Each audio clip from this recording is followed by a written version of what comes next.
Tonight you have the opportunity to be part of something very unique, and we hope the beginning of a culture change in our school systems. The safety of our kids, both physically and mentally, is the most critical issue facing parents, teachers, administration, and the district.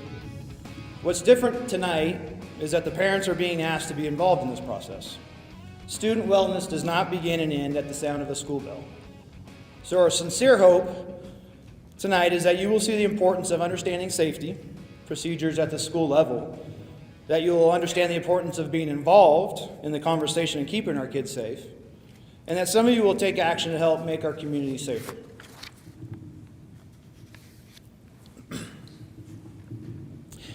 December 14th, 2012, 7 a.m.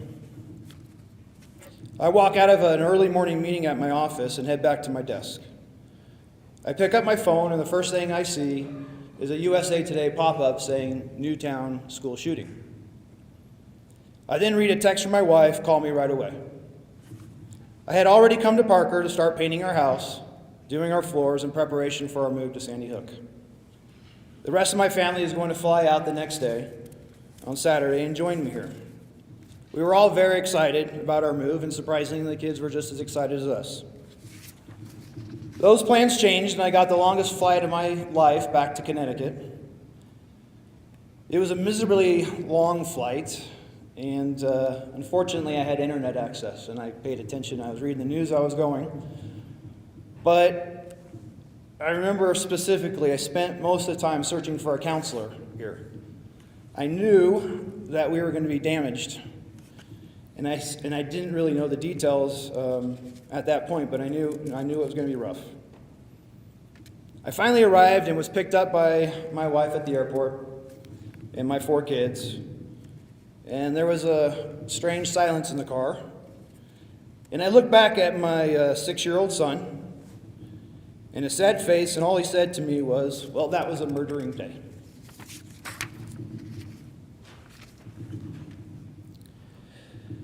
Later that night, when all my kids finally fell asleep in our room for the first time ever, and with the constant sounds of helicopters above our heads, I finally got to hear the details of what my wife and kids went through that day. If you would, please welcome the strongest, bravest woman I know, my wife, Carly Posey.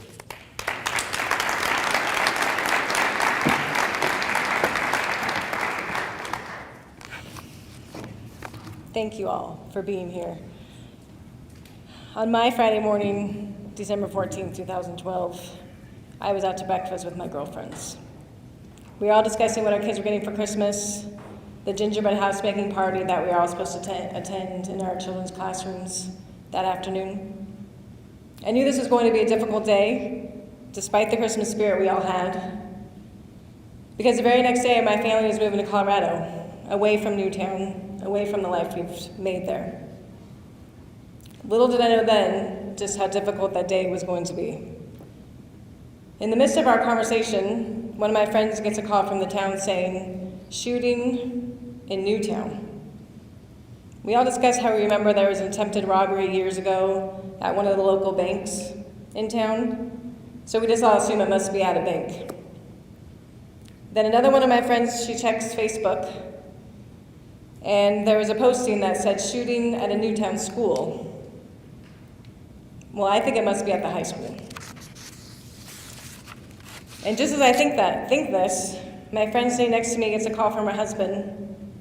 She immediately begins crying and she shouts, "It's at Sandy Hook. Our 2 boys are at a house with her husband. They just saw their teacher and a classmate get shot." I didn't wait another second. I grabbed my jacket and I ran out to my car. While I was driving, I called my husband, who was in Denver. No answer.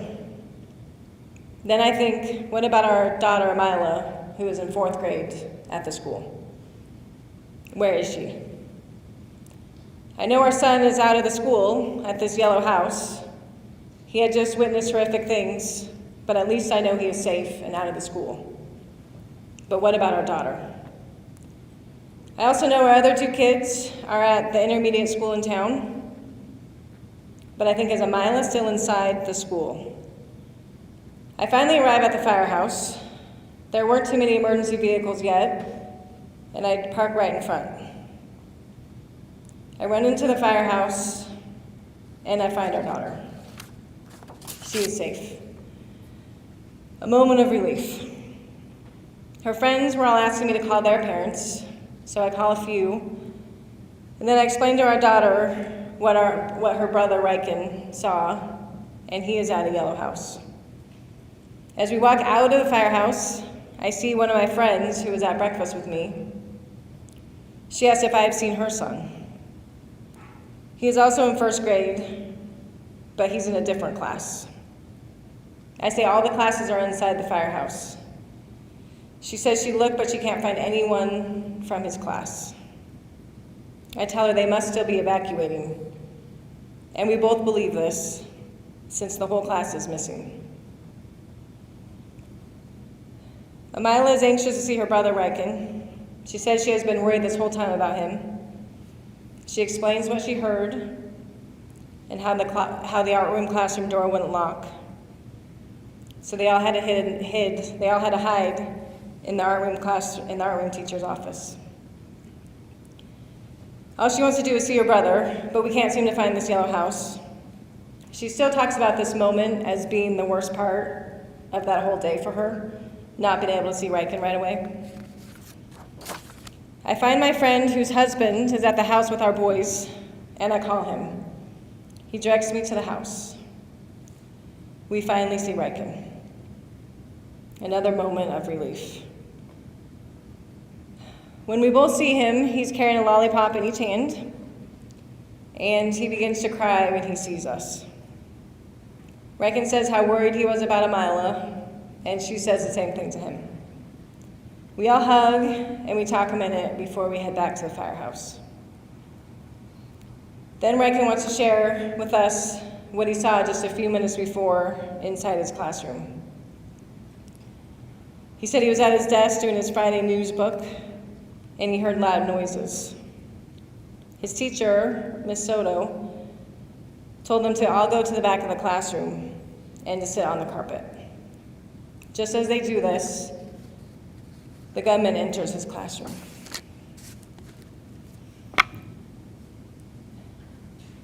His teacher didn't have time to lock the door, since that required her to go out into the hallway and lock the handle with a key.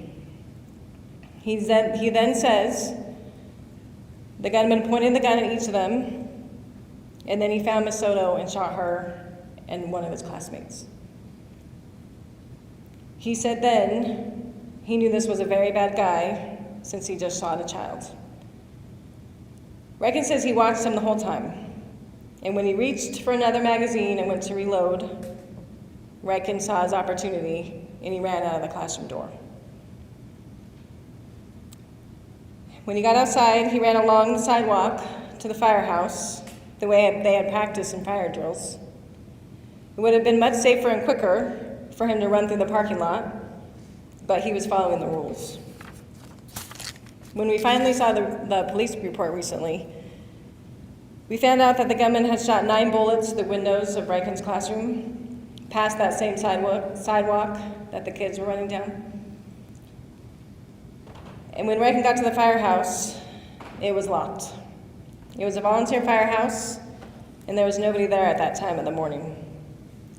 So they decided to just keep running until a woman saw the 4 of them and sat them down outside this yellow house. They were shouting and crying, and the man who owned the house came out and invited them in. And then Riken asked me, was it okay that I went into this man's house? I say, of course it's okay. He says, you tell me not to talk to strangers or go with people that I don't know. I reassure him he did the right thing. But it's so hard to hear this come out of my 7-year-old's mouth. There's so many emotions going through my body and my mind at the moment. I have to remind myself just to stay calm and get through the next minutes. So we walk back to the firehouse. It is now chaos, something like I've never seen before, or hope to never see again. There's every kind of emergency vehicle there. There's police officers in every kind of uniform, carrying guns I have never seen before. And then I see my friend again, and she says she still cannot find her son. I can see the worry on her face now, especially that I have both of my kids. She asked Riken if he has seen him. He says no. What has happened, I think. But I snap back in the moment when I hear an announcement. They tell all the children to line up with their teachers in the fire bays and for the parents to wait outside. I'm not waiting outside. I walk my children into the fire bays, and I explain to the police officer that's inside that my son will not find his teacher in here, and I'm going to wait with my children. She doesn't have anything to say to this, so we wait in the fire bays with Amila's class teacher. As I look around, I see most of the teachers crying. They're trying to count their students. I would find out later that there was not one teacher who brought out their emergency information, so they didn't have a class list. They didn't have any other information for their students. And even though there was every district person there also, they didn't have this information either. Therefore, later there were some children who were released to their friends or relatives only for the parents to get there later and then not know who has their child.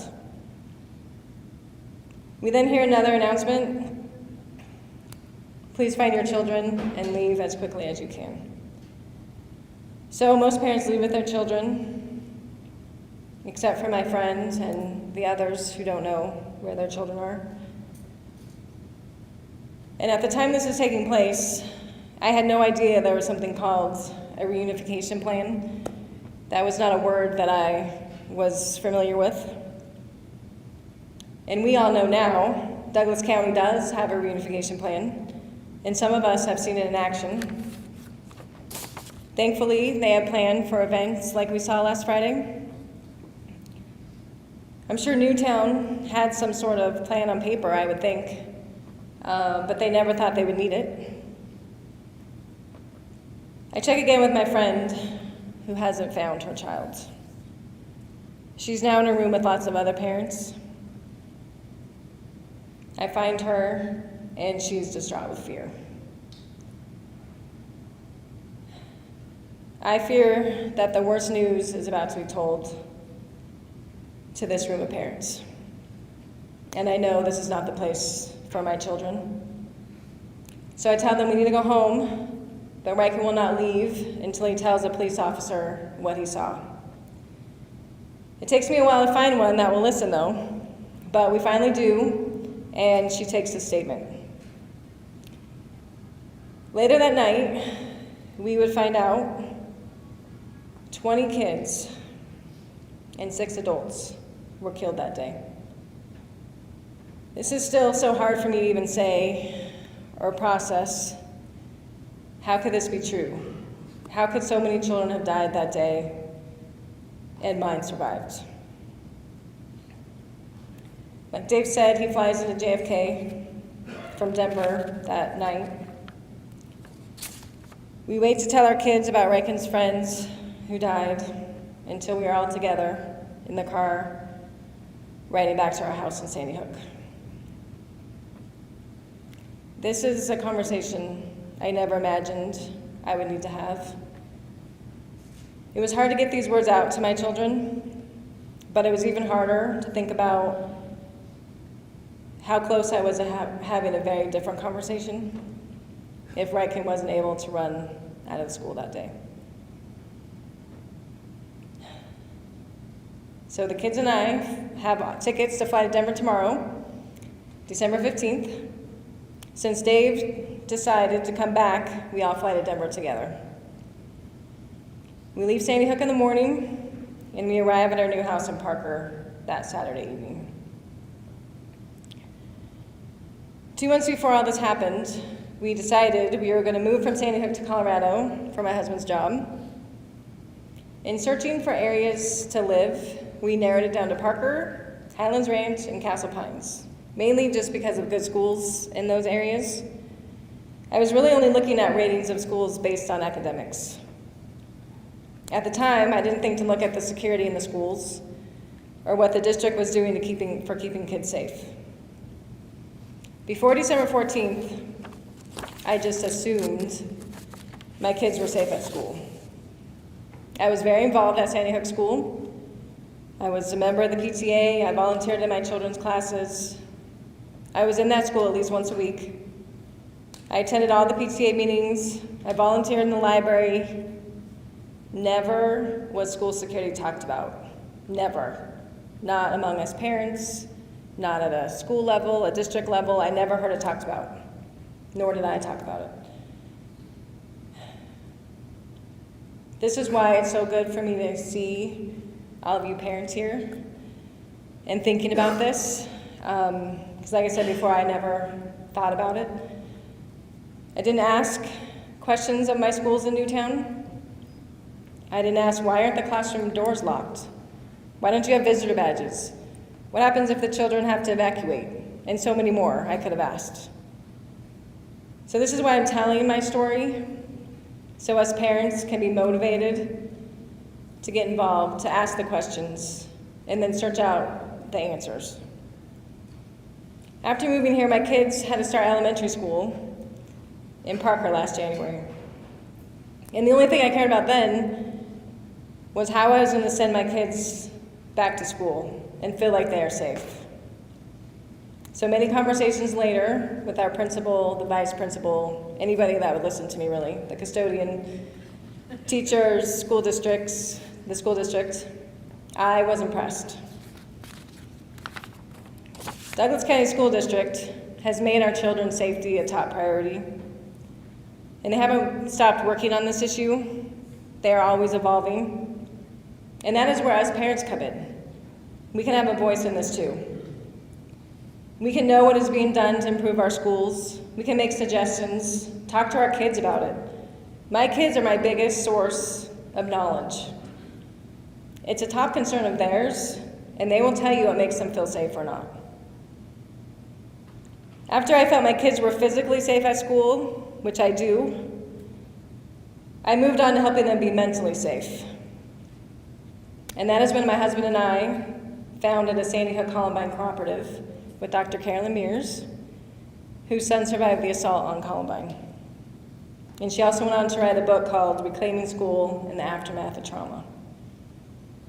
I quickly realized once my kids felt physically safe at school, which is a weekly conversation that I have with them, we knew we were on a long road to mental wellness.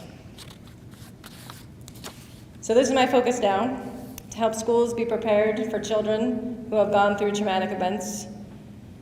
There are all kinds of trauma kids suffer, and we want schools to be better prepared to help these children. Douglas County has also made this a top priority of theirs, and we're looking forward to continuing working on this issue.